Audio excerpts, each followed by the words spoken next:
Eu vou estar lendo do 24 ao 32 e em seguida eu vou estar lendo 36 ao 43, mesmo capítulo. Assentados mesmo como estamos. Propôs-lhes outra parábola de Jesus, dizendo: o reino dos céus é semelhante ao homem que semeia boa semente no seu campo. Mas dormindo os homens, veio o seu inimigo e semeou o joio no meio do trigo e retirou-se. E quando a erva cresceu e frutificou, apareceu também o joio. E os servos do pai de família, indo ter com ele, disseram-lhes: Senhor, não semeastes tu no teu campo boa semente? Por que tem, então, joio? E ele lhes disse: o inimigo é quem fez isso. E os servos lhes disseram: queres, pois, que vamos arrancá-lo? Porém ele lhes disse: não, para que, ao colher o joio, não arranqueis também o trigo com ele. Deixai crescer ambos juntos até a ceifa. E, por ocasião da ceifa, direi aos ceifeiros: colhei primeiro o joio e atai-o em molhos para o queimar, mas o trigo ajuntai-o no meu celeiro.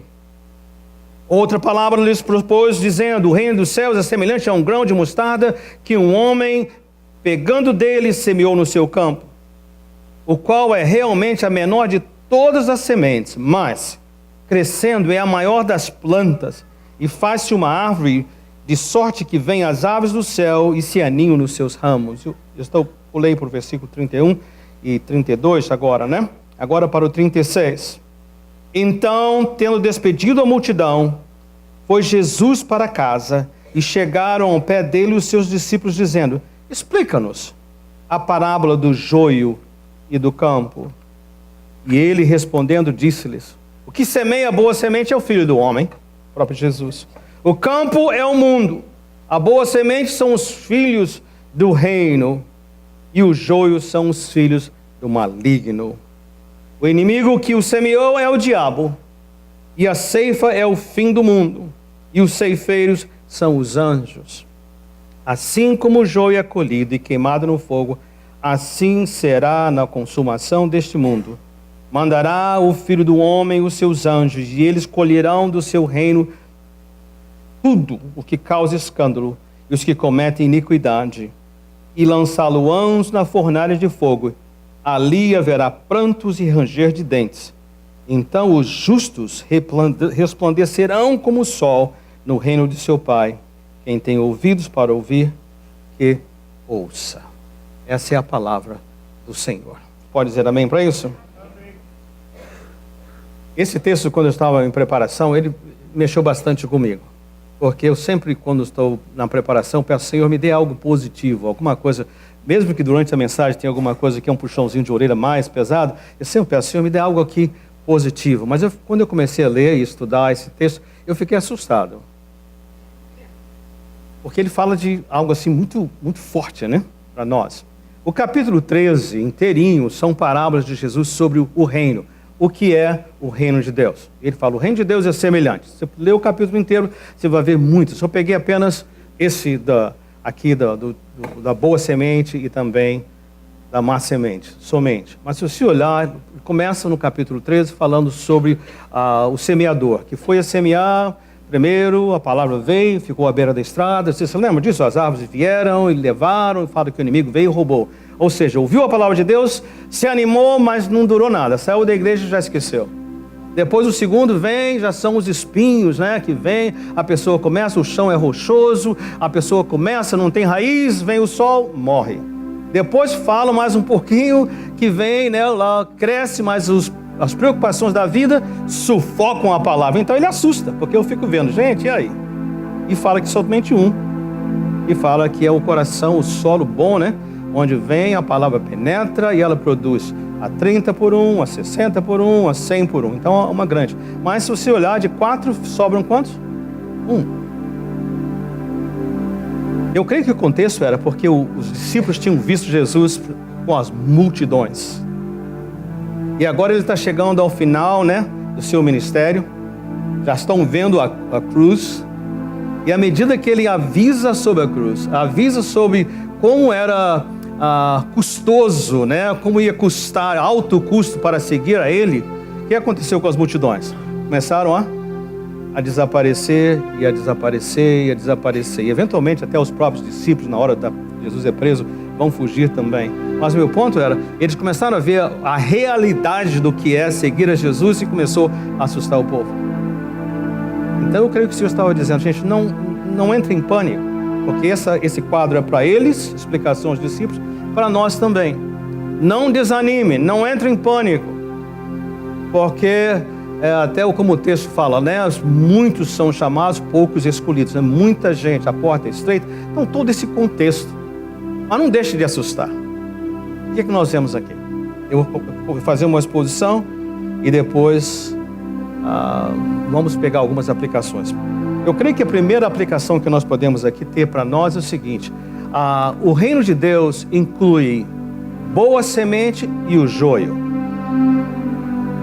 Boa semente, má semente. Boa semente e o joio. Nós sabemos que o reino de Deus, ele está em nós, porque o Espírito Santo de Deus habita em nós. Ele está em nós plural, né? Porque onde nós estamos reunidos e onde o Senhor Jesus é o Rei, nós estamos compondo o reino de Deus. E para efeito de compreensão, pegue a igreja CCP, por exemplo. Então, como uma parte do reino de Deus, nós somos o reino de Deus. Então, esse ensino, eu creio que ele está dizendo para nós o seguinte: ouça, dentro desse grupo chamado CCP, nós vamos encontrar boa semente e má semente. Assusta isso? A mim me assusta.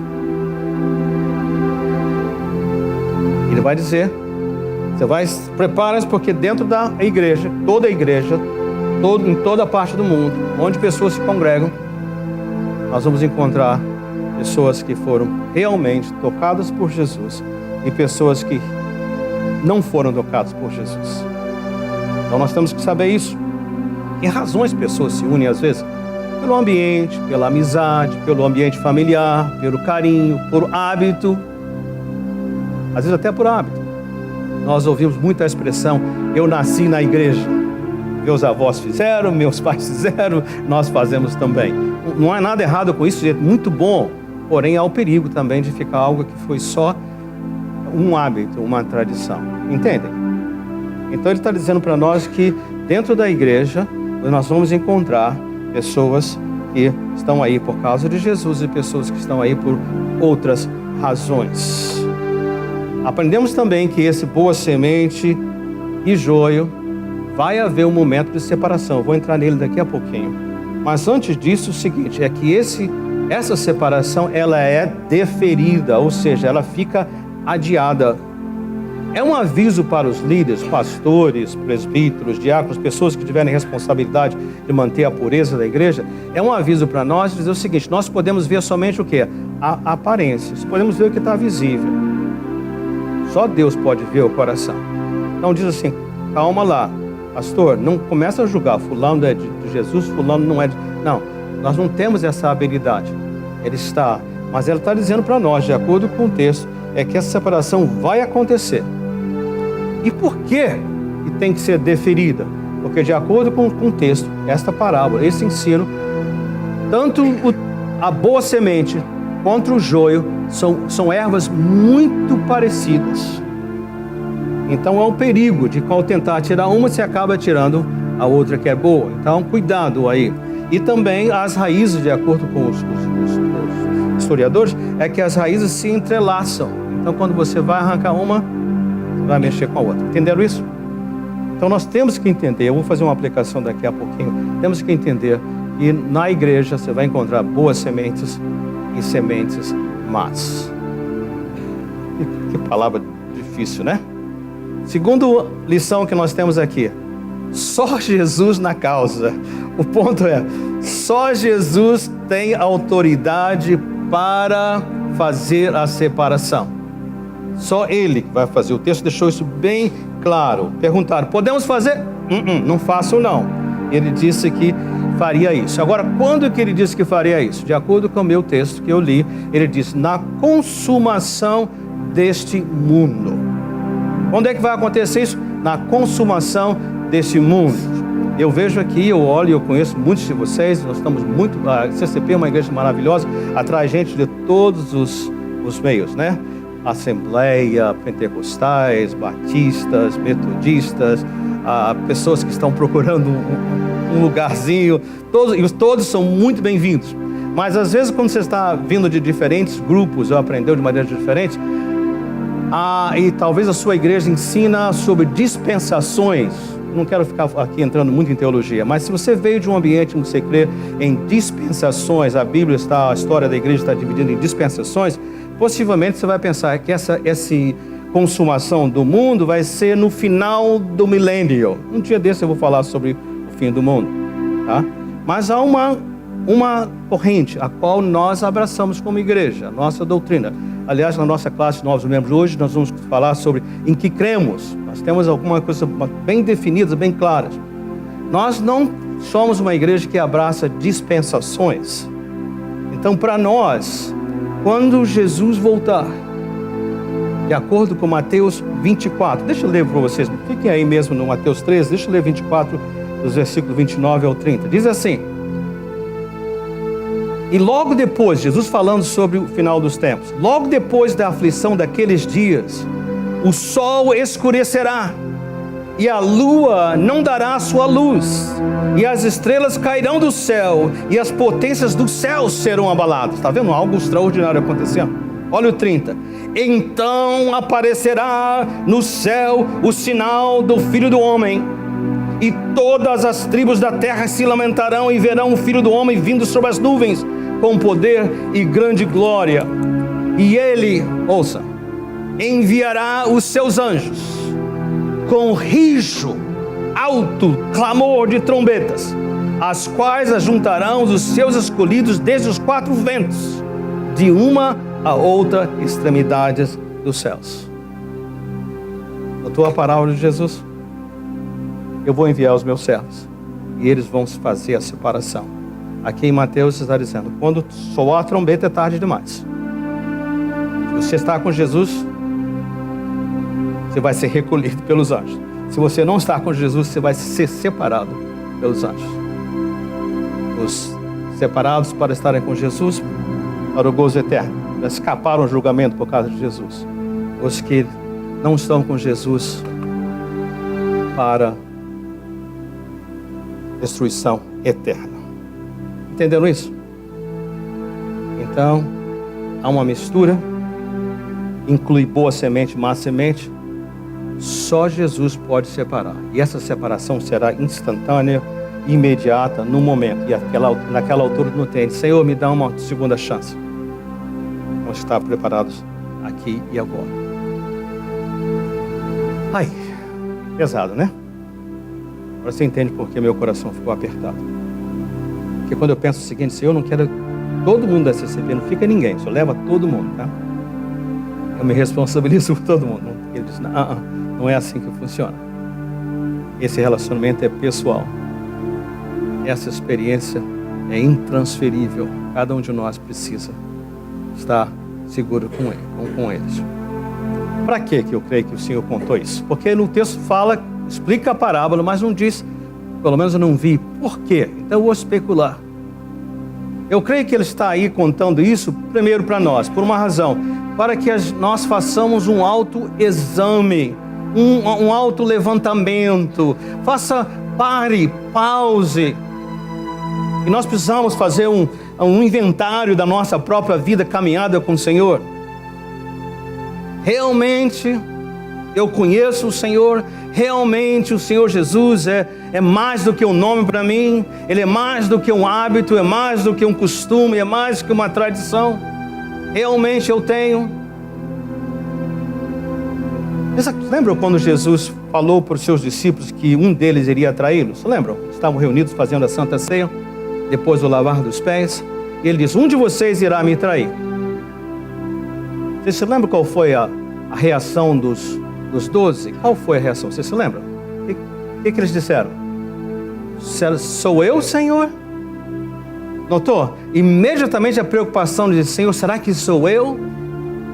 Então eu creio que nesse texto um dos propósitos é forçar você e eu a fazer um levantamento. Pare e diga: sou eu, Senhor?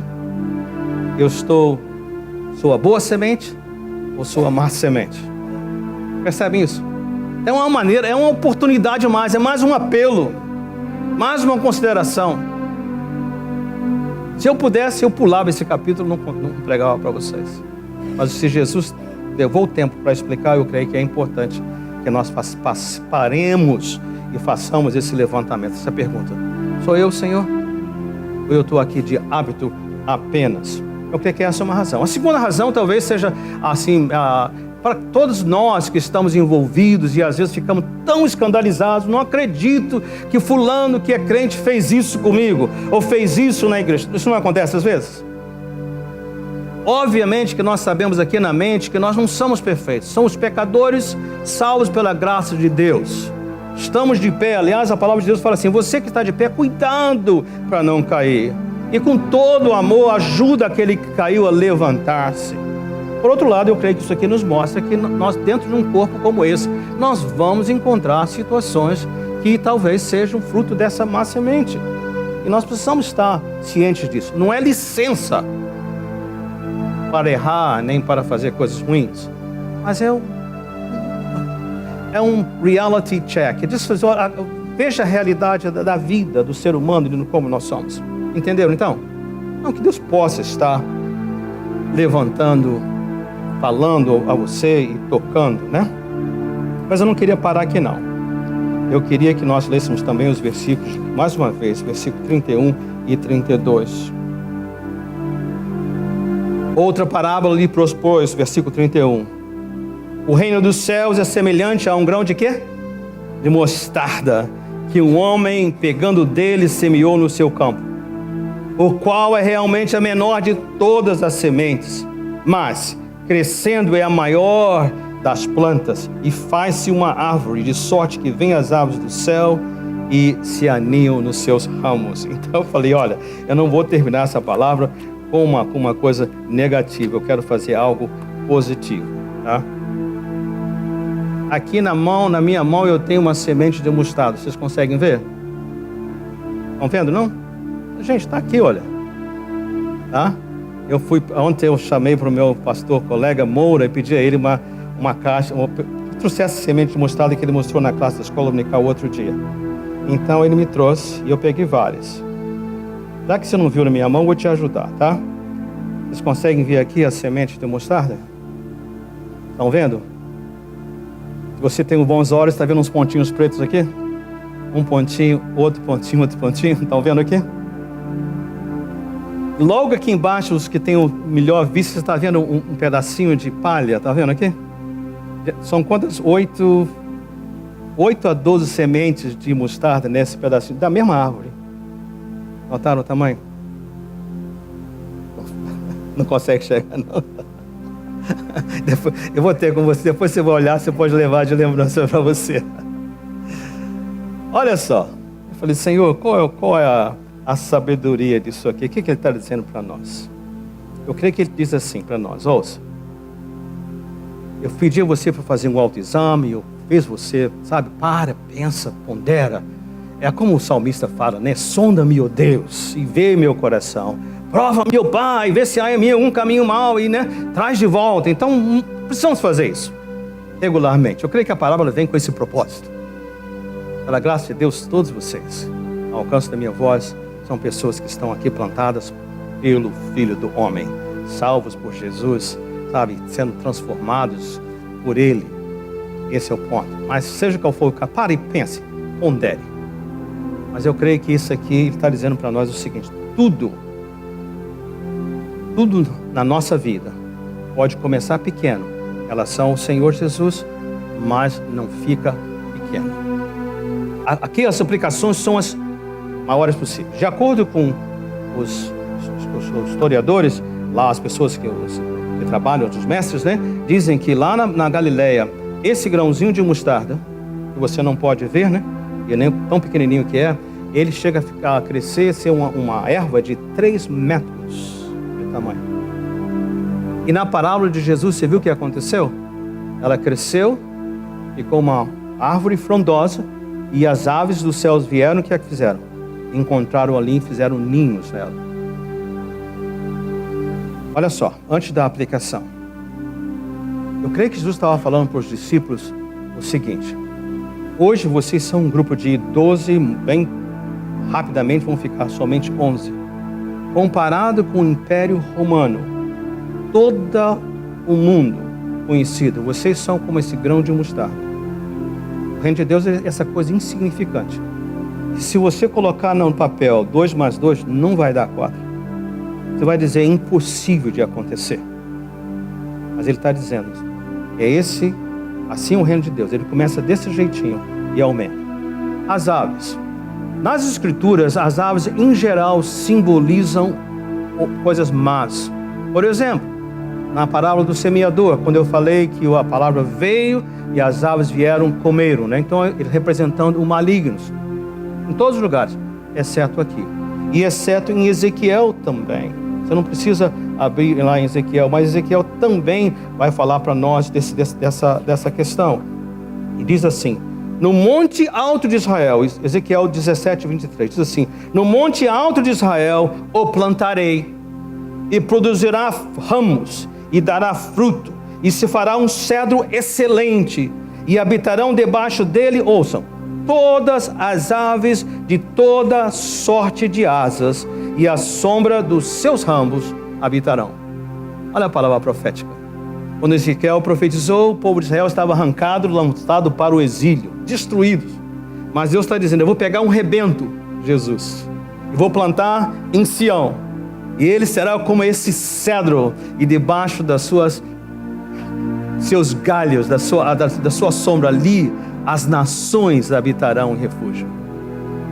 Você notou como a importância daqui? Que ele está dizendo? Ele está dizendo para aquele grupinho de pessoas ali tão cheio de medos, ouça, vocês comecem pequeno, as coisas de Deus são assim, começam pequeno. Vamos pegar na vida, na sua vida. Talvez você venha para Jesus tão quebrado, tão cheio de situações que aparentemente o mundo dizia assim, não tem jeito mais, isso aí é caso perdido.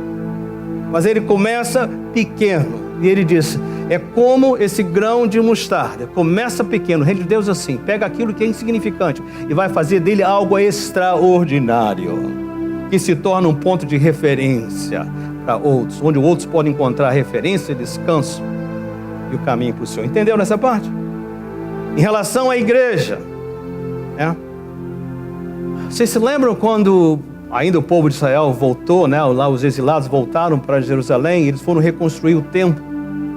Mas o templo que eles queriam reconstruir foi o templo de Salomão, que havia sido magnífico, uma das maravilhas da terra. E agora eles estavam para reconstruir. A palavra de Deus diz que eles choraram. Os antigos que conheciam o templo antigo, que haviam sobrevivido, choraram porque eles viram ruínas e o que tinha sido. Mas aí o profeta vem, Zacarias, e diz assim, aos responsáveis pela reconstrução do templo, Zacarias 4, a partir do versículo 6, depois vocês podem ver. Respondeu e me falou dizendo, essa é a palavra do Senhor a Zorobabel, o líder, dizendo, não por força, nem por violência, mas pelo meu espírito, diz o Senhor dos Exércitos. E diz assim, quem és tu, ó monte grande? Ou seja, quem és tu, ó dificuldade, ou impossibilidade, ou difícil, ou obstáculo? Quem és tu diante de Zorobabel? Serás como uma campina. Quando Deus entra na vida, quando Deus entra na história, os obstáculos se viram em lugares planos. Os impedimentos desaparecem, porque Ele trará a primeira pedra com aclamações. Graça a ela. E a palavra do Senhor veio a mim de novo dizendo, o profeta Ezequiel, as mãos de Zorobabel têm fundado esta casa, também as suas mãos a acabarão, para que saibais que o Senhor dos Exércitos me enviou a vós. O apóstolo Paulo lá em Filipenses 1,6 fala assim para nós, aquele que começou uma boa obra em vós, há de completá-la até o dia de Cristo. Ou seja, e ele termina dizendo o seguinte, porque quem despreza o dia das coisas pequenas, não despreze os pequenos inícios, pois esse se alegrará, vendo o prumo na mão de Zorobabel, são os 7 olhos do Senhor que discorrem por toda a terra. Eu creio que tem uma palavra individual uma palavra coletiva. Individual é o seguinte: o Senhor começou uma boa obra em você, começou uma boa obra em mim. E a palavra dele e a promessa dele diz o seguinte: é assim que as coisas do Senhor são. Começam pequenas, mas não ficam pequenas. Porque ele começa uma obra maravilhosa e ele vai transformar a sua vida. Então, se a primeira parte da palavra era uma palavra de pedido para fazer um autoexame, talvez balança a gente um pouquinho, essa palavra diz: confio no Senhor. Eu comecei e ainda não terminei. Talvez você está caminhando e parou no meio do caminho. Talvez os montes foram tão grandes que abateram você. Talvez as adversidades, talvez as experiências que sufocaram você. Eu creio que essa palavra para dizer o seguinte: ouça, começou pequeno, mas o reino de Deus é assim, e continua sendo assim, em o nome de Jesus. O Senhor começou uma obra em você, e Ele vai completá-la. Alegre-se, tome posses, alegre-se, porque Ele está com o Senhor, e a promessa: eu vou acabar essa obra, vou completar na sua vida. Amém? Mas eu creio que também, aqui vocês vão me permitir um pouquinho de egoísmo na parte pessoal. Porque eu olhei para esse texto também, lógico que eu pensei no indivíduo, mas pensei em nós como igreja. E quando eu vi essa árvore de 3 metros, as nações representadas pelos pássaros se aninhando e descansando, eu pensei em nós como igreja. Irmãos, meu coração está cheio de alegria pelo aquilo que nós já realizamos como igreja. Todos os dias, todas as semanas, tem sempre algo extraordinário para me alegrar com o que eu vejo que acontece conosco e através de vocês, muito mais. Mas, irmãos, eu vejo que nós estamos ainda, se 3 metros é o tamanho, nós estamos lá talvez a 1,5 metro. Há tanto mais que nós precisamos fazer. Eu creio que o Senhor está dizendo para nós nos animarmos, vendo aquilo que o Senhor promete que Ele vai fazer conosco individualmente, mas eu creio que como igreja está dizendo: gente, não se contentem apenas onde estão. Não há nada errado em ser menor, em ser pequeno, não é nada errado, mas eu vejo que o Senhor está nos chamando para algo muito mais. Como eu disse, me permitam ser egoísta aqui, porque eu vejo essa visão, eu não posso me contentar com o que já realizamos. Pastor, o senhor já devia estar tão feliz porque já fizeram tanto, realizaram tanto. Há mais, para você individualmente, para nós como igreja. E nessa linha de pensamento também, há uma expressão no Brasil, né? Pendurar as chuteiras. O que quer dizer pendurar as chuteiras? Aposentar, não é isso? Quando o fulano pendurou as chuteiras, ou seja, ele se aposentou, né? Eu fico adiando esse tempo de eu pendurar as chuteiras. Apesar que eu me sinto jovem, mais jovem a cada dia, eu vi que uma hora dessa tem que pendurar as chuteiras, não é isso? Porque a mente fala e o corpo, né? Almeida, de Jesus. E, irmãos, eu me recuso a pendurar as chuteiras antes que a CCP realize tudo aquilo que Deus tem planejado e planejou e garantiu para nós. Você pode dizer um amém para isso? Mas como o Salmo 90, né, que ensina-nos a contar os nossos dias para que alcancemos o coração sábio, nós não temos a vida inteira. E o Salmo 90 fala o quê? 70, 80, depois disso é só canseira, não é isso? O ano que vem eu já vou fazer 70 anos de idade, gente. Pode um negócio desse? Não, peraí, calma, então eu já tô na prorrogação, né? Não, então nós temos pressa. Não. Qual é o ponto que eu quero falar? Eu quero conclamar vocês. Primeiro, toma posse dessa palavra da semente e obra que Deus começou em você. Não pare. Diga às montanhas, como o outro texto lá fala, né? Se você tiver fé como um grão de mostarda, dirá essa montanha: mova-se. Creia que a palavra que Deus deu através de Ezequiel a Zorobabel aplica a você. Montanha, quem é você, montanha? Obstáculo, quem é você? Permita que Deus complete a obra na sua vida. Mas segundo, abrace a obra desse ministério. Nós já estamos assim cansados de ouvir isso, mas, por exemplo, temos 3 áreas que eu gostaria de relembrar, né, para que as nações possam, para que a CCP possa ser tudo que Deus preparou para nós. Por exemplo, nós temos a questão do tempo. Já ouviu muito sobre isso? Buscai primeiro o reino de Deus. Buscai primeiro o reino de Deus. Coloque a sua prioridade em estar com o Senhor. E nesse tempo você vai perceber que você vai poder ter uma comunhão mais íntima com Ele, um saborear melhor da sua presença, do poder que Ele traz para você. Seu talento, como nós precisamos, coloque os seus dons espirituais e talentos naturais em uso no reino de Deus. É bem verdade que o inimigo das nossas almas nos mantém ocupados, usa tudo que é bom para nos manter, nos impedir de usar os nossos dons e os talentos. Ah, pastor, só quer que eu esteja na igreja de segunda a domingo, não é isso? Irmãos, há tanto que nós precisamos fazer e precisam. Estou muito encorajado. Semana passada o nosso irmão Luiz Henrique falou, e vocês viram um vídeo também do pastor Chris falando sobre os adolescentes. Estou muito encorajado. Mas sabe uma coisa que falta? Ouçam agora, homens. Nossos jovens adolescentes precisam de mais de homens de Deus, pontos de referência. Temos um número desproporcional de líderes mulheres, jovens mulheres.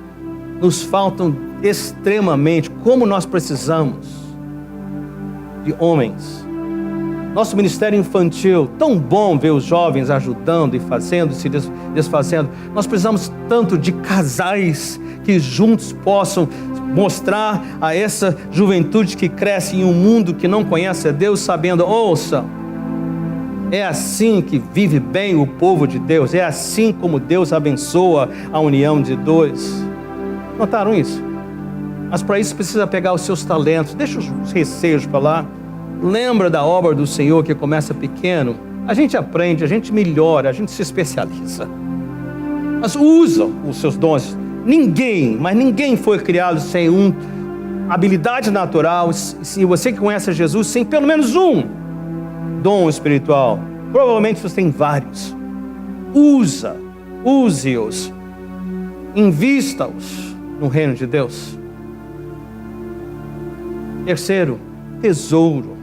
Invista na obra do Senhor. Nunca vou estar aqui dizendo para vocês quanto devem fazê-lo. Você tem ensinamento e discernimento suficiente para resolver isso. Mas invista na obra do Senhor. Nós temos uma igreja que é extremamente boa demais. Temos aqui pessoas que são excelentes em administrar o que nós recebemos. Essas ofertas e dízimos são sempre multiplicados. Fazemos um trabalho extraordinário. Mas também ficamos tão limitados a tantas coisas mais. Eu quero que vocês saibam que eu sou um pastor responsável. Eu não sou alguém que é um gastador, não é? Amém, Reinaldo? Amém, Kelly? Não sou uma pessoa que gasta sem pensar. Nós ouvimos. Mas, gente, há tanto mais que nós podíamos estar realizando hoje e que nós não podemos porque às vezes nos faltam os recursos. Ore, peça ao Senhor, como é que eu posso investir nesse ministério? Faça o que o Senhor te disser, da maneira que Ele te disser. Eu não poderia deixar de concluir sem dizer para vocês e convidá-los. E nas próximas semanas, nessa terça-feira, estaremos reunidos como conselhos, teremos mais específicas. Nós vamos estar falando do nosso segundo andar. Nós tivemos escola bíblica de férias durante o verão. E sabem disso, né? Muitas de suas crianças estiveram aqui para a escola bíblica de férias. Durante aqueles 5 dias, nós fizemos as crianças puderam trazer ofertas para a construção do segundo andar. Vou mostrar uma foto daqui a pouquinho. E eu me lembro que com muita alegria que a terceira série, third grade, ganhou a competição. Eles traziam jarrinhos, né, com moedas, né, eu fiquei impressionado, muita história. Um dia eu estava no estacionamento, eu vi uma criança chegar com um jarrinho, e eu falei, você trouxe suas moedas? Eu falei, não, hoje meu pai me deu notas. E eu vi dentro do vidrinho várias notas ali dentro. E eu sei que ao final daqueles 5 dias, as crianças levantaram $621. Bastante, né? Eu fiquei assim impressionado. Crianças, muitos deles não são de famílias da igreja, impressionados. Eles fizeram isso. Voltamos agora, depois do passado o verão, nós voltamos às atividades normais da quarta-feira. Então chegam uma criança e tudo mais. A nossa reunião hoje já vai ser no segundo andar.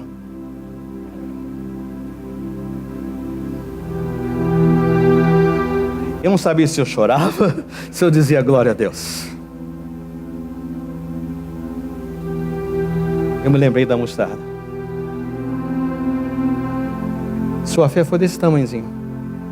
Só porque aquela criança levantou, talvez, Eles levantaram $621, eles pensaram que eles podiam fazer uma obra que vai custar 2,5 milhões ou mais. Eu resolvi falar para vocês o seguinte, irmãos. Porque nós temos falado sobre isso, muitos de vocês já estão contribuindo, sem ter campanha. Semanalmente. 4, 5, 6 pessoas. Me sinto muito honrado que toda a equipe pastoral, não porque eu forcei não, mas estão voluntariamente contribuindo. Eu tenho contribuído e eu vejo que outros estão pegando isso aí. Mas eu quis chegar para a igreja e dizer, irmãos, nós não podemos esperar mais. E como o nosso irmão Nilson falou, eu espero que Deus me dê força por muito tempo. Mas eu quero ver essa árvore construída. Chega dos apertos, chega dos sufocos. Sabe, da agonia de ter que corre daqui, corre dali, mexe daqui, puxa para lá e faz isso. Nós precisamos desse espaço. Para você que já conhece a proposta, olha aí o espaço que nós temos em mente. Mesmo espaço, mas duplicado. Aí você fica pensando, como é que é isso aí, né? Nós estamos, se você olhar aí, aqui na parte da frente, é onde estão os escritórios hoje. A segunda divisão é onde está aqui o salão social. E as duas menores, mais baixas, onde nós estamos, com os corredores e tudo mais. Mas só para facilitar, vê se você consegue ver bem essa aí melhor. Esse prédio nós temos 60 pés mais ou menos, né, Reinaldo? De largura e 170 de comprimento. 60, estou arredondando, né? 60 por 170. Lá naquela ponta de lá, de parede a parede, nós queremos fazer um lugar que é uma quadra. E ela vai ser usada para todo tipo de atividades. Mas que aos domingos também, o púlpito desce, uma plataforma, e nós podemos ter um dos cultos ali. Acabou essa correria de sai um porque entra outro, porque o outro está chegando. Durante a semana, como falo em inglês, knock yourselves out. Ministério com as crianças, ministério com adolescentes, homens, os que ainda têm os joelhos ainda que permitem jogar o futebol, né? Vôlei, né, Paula? Todas essas atividades, ministério que a gente possa alcançar pessoas, trazer os amigos, estar aqui, né? Mas o outro lugar de reunião. Depois o outro salão social. E depois algo que nos falta imensamente. É uma briga, né, Pastor Moura? Pela sala de conferências. Escola dominical, escola de líderes, igreja isso, igreja aquilo. Um perrengue para aquele espaçozinho. 8 salas, onde grupos podem estar reunidos, o ministério possa estar reunidos também. Para aqueles que talvez precisem, né, porque é requerimento, né, que precisem, né, eu sei que todos nós somos jovens, a gente sobe a escada correndo e desce a escada correndo. Elevadores também. E o melhor de tudo, nós não precisamos parar de usar esse pedaço aqui enquanto estiver construindo, porque já fizemos o cálculo de pilares ao redor, onde o segundo andar descansa nos pilares e não em cima dessa fundação. Você viu que bacana? Tudo pronto. Agora, 621. Eu estou arredondando, né, Kelly? Eu creio que a gente tem uns $15 mil acumulados, né, aos pouquinhos, né, de grão em grão. Já temos mais ou menos 15 mil. Mas 15 mil comparado com 2,5 milhões. Mas quem é que é por nós? Quem é que faz a obra por nós? O Senhor faz. Eu queria pedir a você que você abraçasse aqui 2 aspectos. Primeiro, obviamente, faça o exame, autoexame. Abraça o Senhor Jesus. Diga, Senhor, às vezes eu tenho, olha uma palavra difícil, recalcitrado. Eu tenho ficado assim, indeciso. O Senhor deu grandes sonhos à minha vida pessoal. O Senhor me deu dons, talentos, me deu sonhos de ministério, coisas assim, individualmente. E eu tenho ficado, Senhor, porque às vezes encontro um monte, às vezes encontro um obstáculo e eu tenho titubeado, Senhor. Acabou isso. Começo pequeno, mas não vou ficar pequeno, porque o Senhor disse, não por força, nem por violência, mas pelo meu Espírito, diz o Senhor. Ele começou e vai terminar. Isso individualmente. Saia daqui hoje uma bala transformada em nome de Jesus. Para você, essa palavra é para você. O Senhor tem algo extraordinário para a sua vida. Ele já lhe falou, você sabe disso. Então, acabou o desânimo, acabou a choradeira, acabou que pena. Agora é a hora de realizar isso.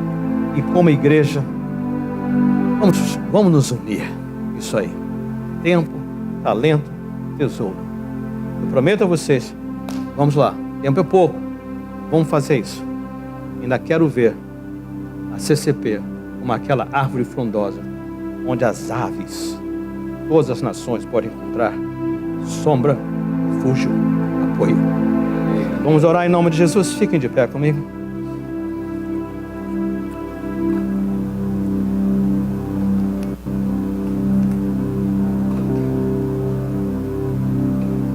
Eu queria hoje, para nós encerrar como um cântico.